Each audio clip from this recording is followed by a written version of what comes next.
የኢትዮጵያ ሰንደቅ ዓላማ ኮከብ የሌለበት እንዳውለበለብ የተደረገው በዚህ ምክንያት ነው። ሚሳይሉንም ክላሹንም ጅራፉንም መግለጫውንም ያስወነጨፉት ሁሉም ሊባል በሚችል ደረጃ በዘር የተደራጁ በመንደር የተሰባሰቡ የሰፈር ማህበርተኞች ናቸው። ኢትዮጵያዊነት በገቢርም በቃልም ኢትዮጵያ ውስጥ መንሳፈፍና አየሩ መሙላት የጀመረው ከ2010 በኋላ ነው።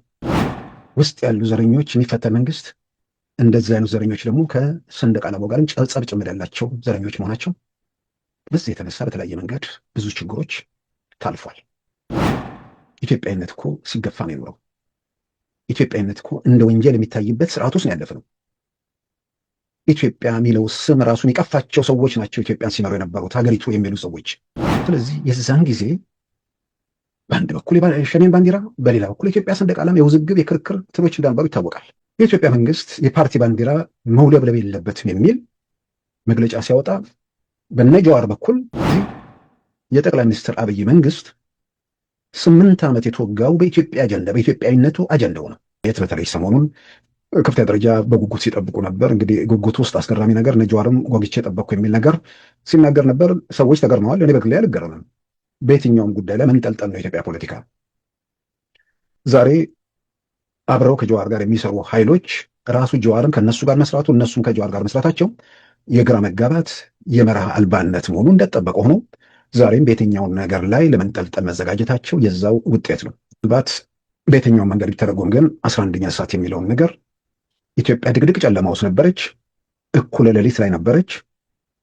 ጨለማው እየበረታ 7 ሰዓትም 8 ሰዓትም ላይ ነበረች። የነ ጀዋር የነ ባልደራስ የህወሓት የሸኔ የፋኖ የስቃይና የሰቆቃ ጊዜያት እነዛ ድቅድቅ ጨለማዎች ነበሩ።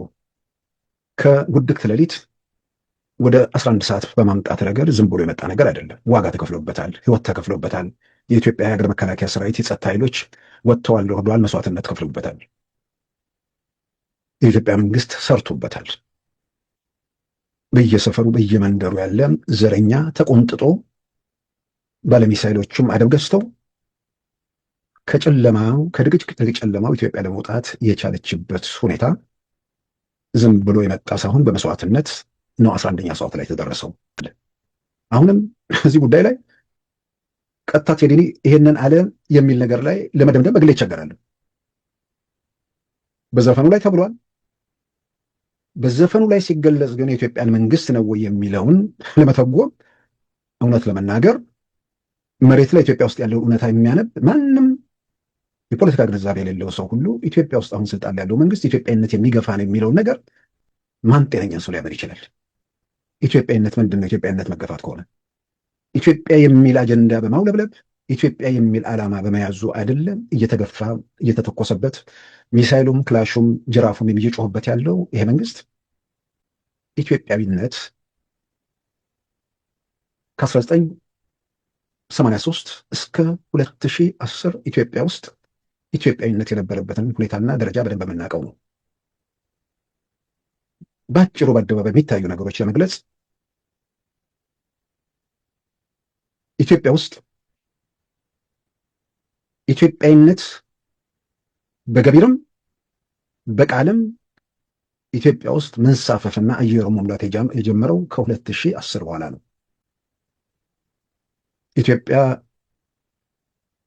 ኢትዮጵያን እግዚአብሔር ይባርክ የሚለው ቃል በተግባር ደግሞ ኢትዮጵያን የሚገልጹ ስራዎች ደግሞ እየተሰራ ያለበት ሁኔታ ነው።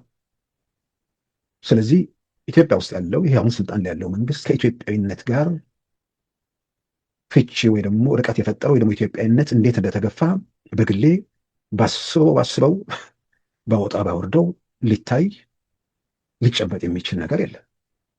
ምንድን ነው ኢትዮጵያዊነት? ኢትዮጵያዊነት እኮ ሲገፋ ነው የኖረው። ኢትዮጵያዊነት እኮ እንደ ወንጀል የሚታይበት ስርዓት ውስጥ ነው ያለፍነው።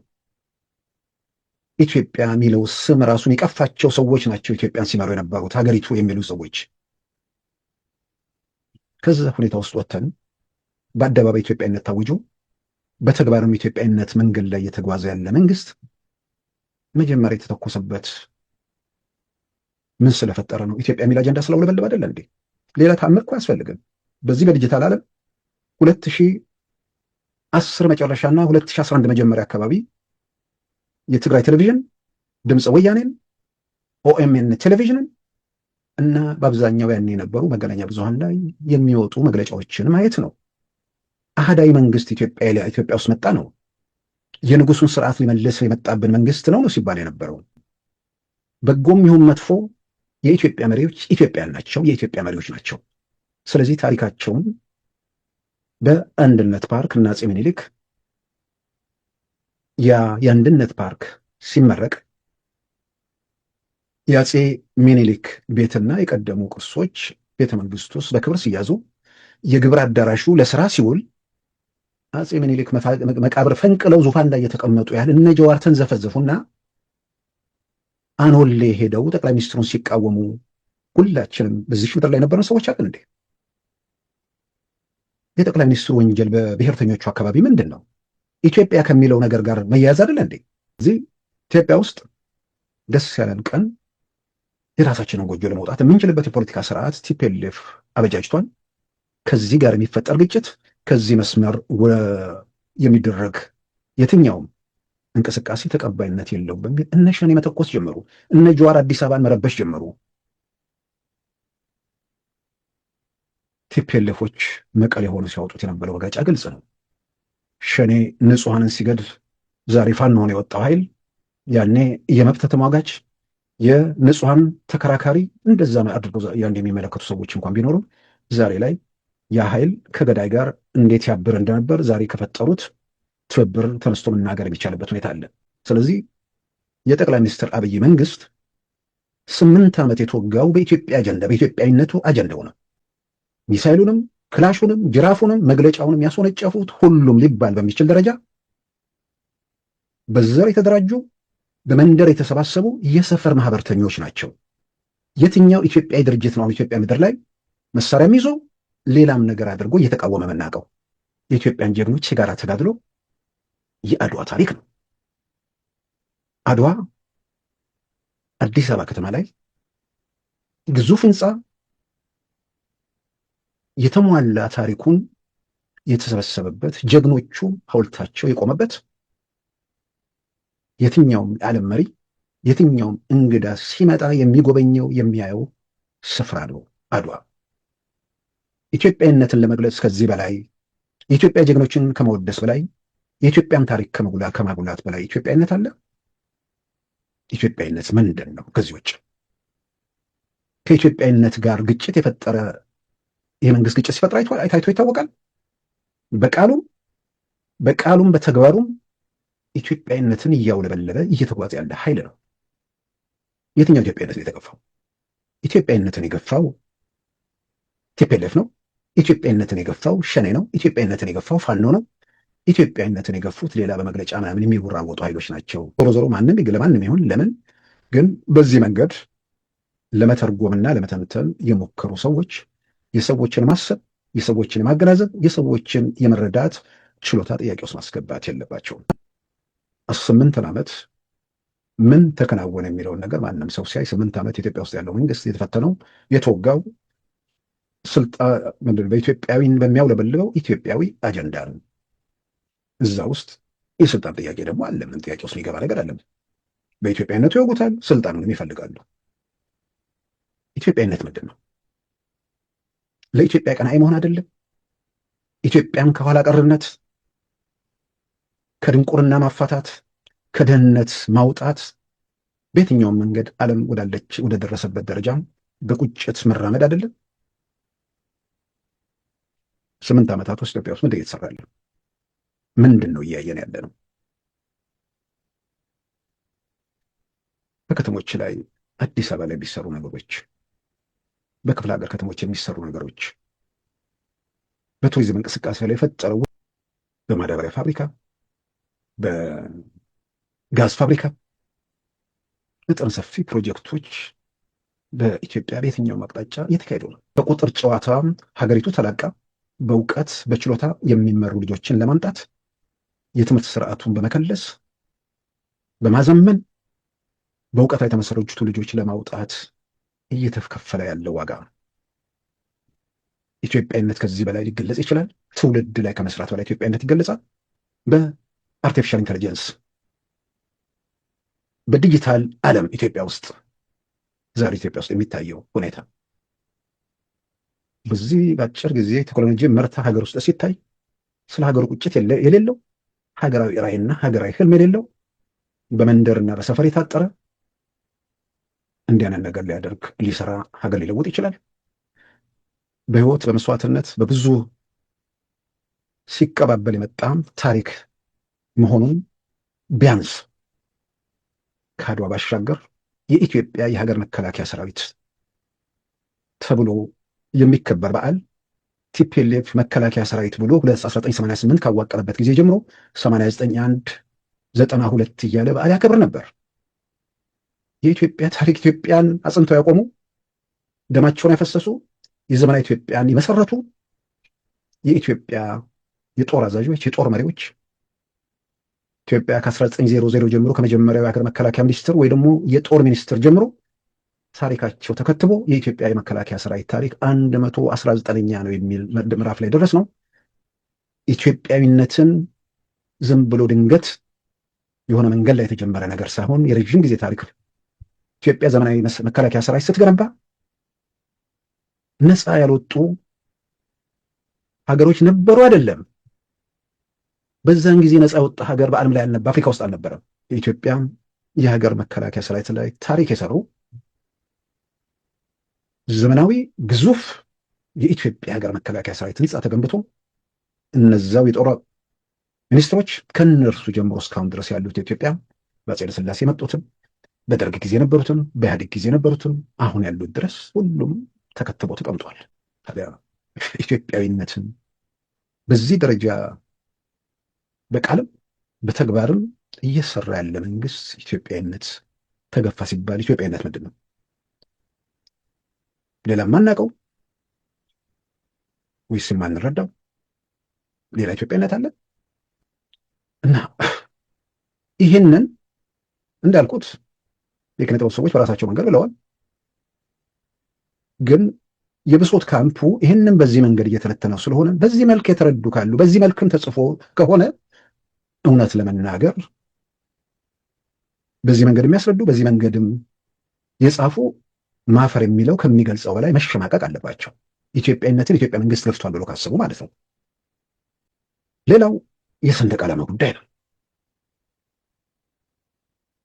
ሰውን ኢትዮጵያ ውስጥ ከለውጡ ጋር ተያይዞ ሁሉ ነገር ተስፋ ሰው አደረገና ሁሉም ሰው ወደ አደባባይ ወጥቶ መንግስት ሲለወጥ ያ ምዕራፍ ሲዘጋ የሆነ የጭቆና ምዕራፍ የዘረኝነት ምዕራፍ ሲከደን ኢትዮጵያዊነት ሲሰበክ ብዙዎች ሁሉም ሊባል በሚችል ደረጃ ኢትዮጵያን በውጭም በአገር ቤትም ያለው ወደ አደባባይ ወጣ።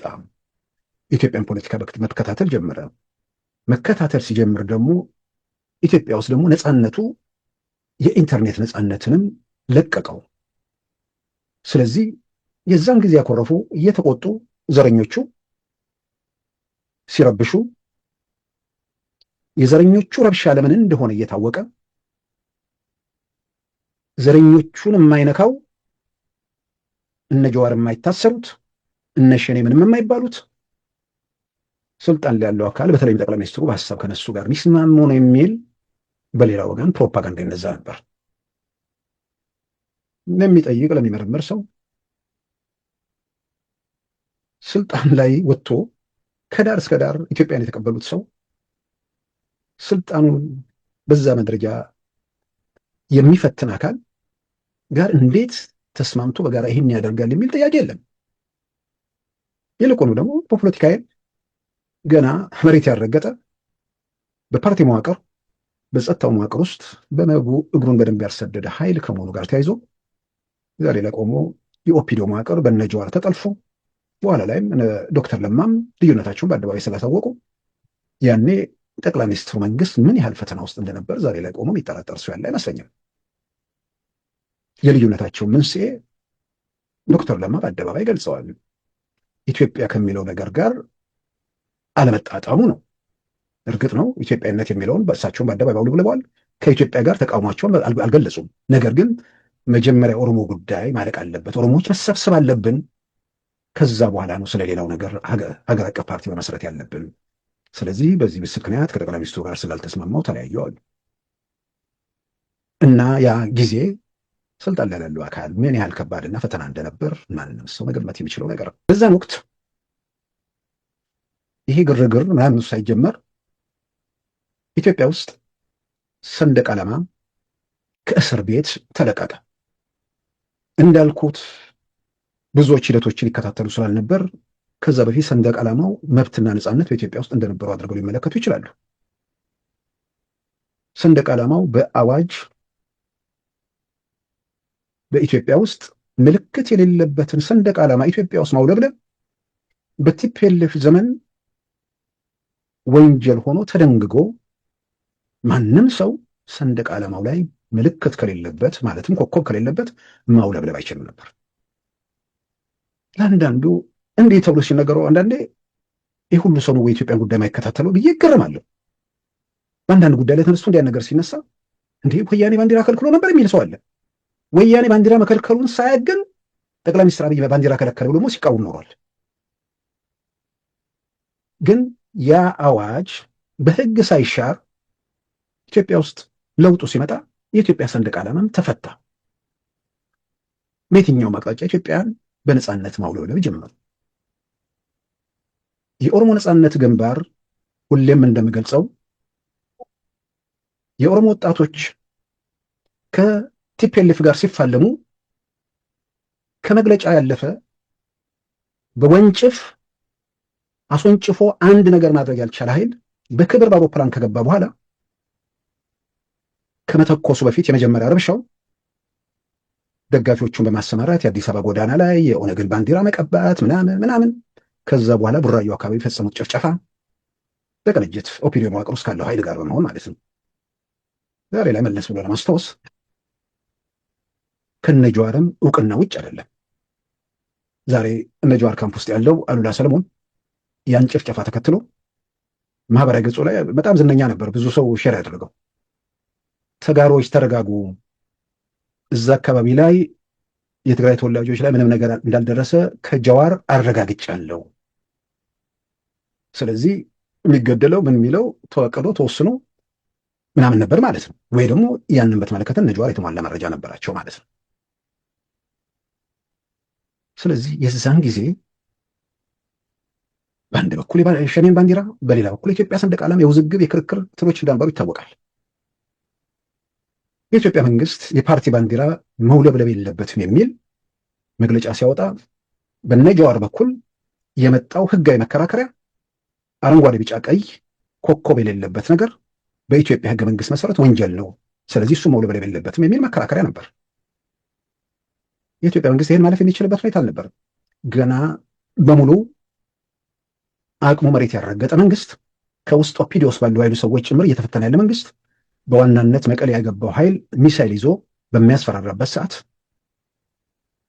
በህጉ መሰረት ያለው ከሸኔም ከማንም እየተፋለመ መኖር ስለማይችል፣ ስለዚህ በህጉ መሰረት በተቀመጠው ህግ መሰረት ኮከብ የሌለበት ባንዲራ ማውለብለብ ተከለከለ። የተከለከለበት ወይ ደግሞ የታገደበት ታሪክ እውነታው ወይ ደግሞ ሂደቱ ዝም ብሎ በምናምን ነገር ምንሰማው ሳይሆን መሬት ላይ ያለ በአደባባይ ሲገለጹ የነበሩ ነገሮች ናቸው። ስለዚህ የኢትዮጵያ ሰንደቅ ዓላማ ኮከብ የሌለበት እንዳይውለበለብ የተደረገው በዚህ ምክንያት ነው። ከዛ በኋላ በግጭት በምናምን እየተፈተነ ያለ መንግስት፣ ውስጥ ባሉ ዘረኞች የሚፈተን መንግስት፣ ውስጥ ያሉ ዘረኞች የሚፈተን መንግስት፣ እንደዚህ አይነት ዘረኞች ደግሞ ከሰንደቅ ዓላማው ጋር ጸብ ጭምር ያላቸው ዘረኞች መሆናቸው በዚህ የተነሳ በተለያየ መንገድ ብዙ ችግሮች ታልፏል። አንዳንዶቹ ጠላቻቸውን ለመግለጽ ምንድነው ኮሌታ ላይና ምናምን ላይ ያለ ነገር ለመፍታት ሁሉ እስኪሞክሩ ሄደዋል።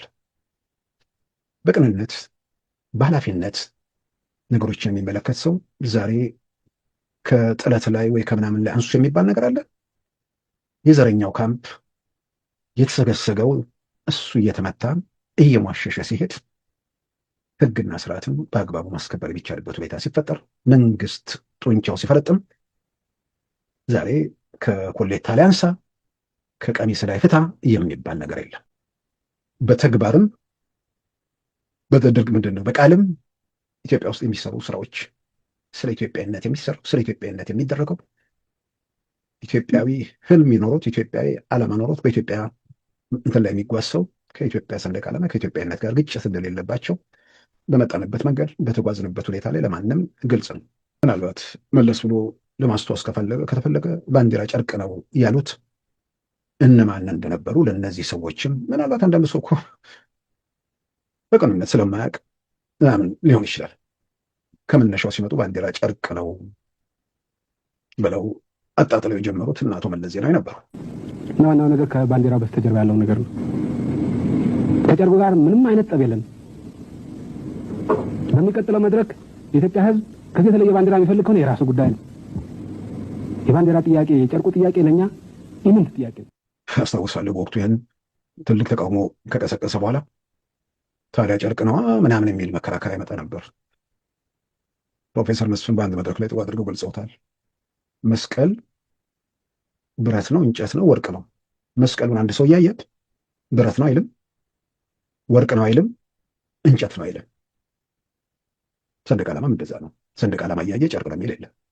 አሁንም እንደነዚህ አይነት ሰዎች ከየት አይነት ሁኔታ ውስጥ እንደመጣን በመግለጽ የኢትዮጵያ ታሪክ የኢትዮጵያን የጋራ ታሪክ አይደለም ለማለት የአክሱም ሐውልት ለወላይታው ምኑ ነው ያሉትም 27 ዓመት የኢትዮጵያን ፖለቲካ ስልጣን ይዘው ሲዘውሩ የነበሩት አቶ መለስ ዜናዊ እንደነበሩም ማስታወሱ ጥሩ ነው። ምንድን ነው ይሄ ወደ ዳር ገፉን? በፍቅር በተደረገው ጥሪ ላይ በኢትዮጵያዊነት እንሰባሰብ ነው። በኢትዮጵያዊነት በአንድነት በጋራ ቆመን እንጓዝ ነው። ከኢትዮጵያዊነት መስመር ተወጥቶ የተደረገ ጉዞ አለ። ከጥሪው በተቃራኒ የተሆነ ነገር አለ። አንዳንዶች እዛ ጋር መከዳት ምናምን የሚለውን ነገር ሰው እንደፈለገው ነው የሚተረጉመው። ጠቅላይ ሚኒስትሩ ጋር አብረው የጀመሩ ሰዎች እነ አቶ ገዱ እነ አቶ ለማ ምናምን ብለው ያነሳሉ። በፖለቲካ ዓለም ውስጥ አብረው የመጡ ሰዎች እስከ መጨረሻው አብረው አይዘልቁ። ሊዘልቁ ይችላሉ፣ ላይዘልቁም ይችላሉ። ኢትዮጵያ ውስጥ እንደ አንድ በጎ ነገር መታየት ያለበት በደርግ ጊዜ ፖለቲካ ልዩነት እነ ኮሎኔል አጥናፉ አባተን እነ ጀነራል ሚካኤል አምዶምን እነ ጀነራል ተፈሪ ባንቲን በጥይት የሸኟቸው ከነ ኮሎኔል መንግስቱ ጋር ያልተስማሙት። ወደ ቲፒኤልኤፍ ዘመን ስንመጣ አንድ እርምጃ ወደፊት ሄደን መገዳደሉ ቀርቶ እናቱ ስዬ አብርሃን እናቱ ገብሩ አስራትን እናቱ ቢተው በላይ ምናምን እያመዘራዘራቸውን የቲፒኤልኤፍ ከፍተኛ አመራሮችን ማባረርና ወደ እስር ቤት ማስገባት ነው። አሁንም አንድ እርምጃ ደግሞ ወደፊት መተናል።